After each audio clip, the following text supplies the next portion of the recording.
ভারতীয় টেলিভিশনের অন্যতম জনপ্রিয় রিয়েলিটি শো কৌন বনেগা করোড়পতির সঞ্চালনায় বড় ধরনের রদবদল নিয়ে সম্প্রতি জল্পনা ছড়িয়ে পড়েছে।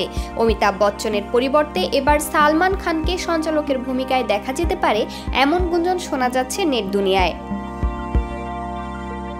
যদিও এই বিষয়ে শো কর্তৃপক্ষ বা চ্যানেল থেকে এখনও কোনো আনুষ্ঠানিক ঘোষণা আসেনি, তবে ভাইজানের অনুরাগীদের একাংশ চাচ্ছেন তিনি যেন বিগ বসের সঞ্চালনা ছেড়ে কেবিসিতে আসেন। দীর্ঘদিন ধরে সালমান জনপ্রিয় রিয়েলিটি শো বিগ বসের সঞ্চালনা করে আসছেন।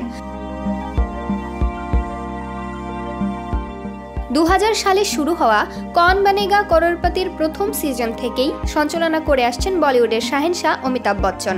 তার অনন্য উপস্থাপন ভঙ্গি শোটিকে দর্শকদের কাছে অত্যন্ত জনপ্রিয় করে তুলেছে। অনেকদিন ধরেই শোনা যাচ্ছে 82 বছর বয়সী অভিনেতা আর বেশি ধকল নিতে পারছেন না, তার শরীর সঙ্গ দিচ্ছে না, সংলাপ মনে রাখতেও কষ্ট হচ্ছে।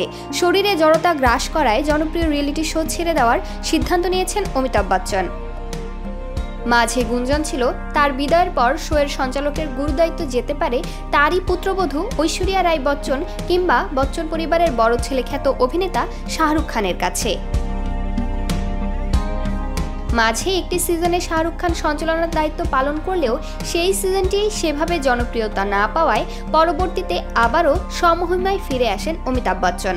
তারপর থেকে টানা এতগুলো সিজনে তাকেই দেখে আসছে দর্শক। নেটিজেনদের মাঝে এই জল্পনা যদি সত্য হয় এবং এই রদবদল ঘটে, তবে ছোট পর্দার আরও এক জনপ্রিয় শোয়ের দায়িত্ব পাবেন সালমান খান। তবে বিগ বির অনুপস্থিতিতে এই রিয়েলিটি শো কতটা গ্রহণযোগ্য হবে এবং দর্শক মহলের প্রতিক্রিয়া কী হবে, সেটাই এখন প্রশ্ন। নিউজ ডেস্ক, বার্তা 24।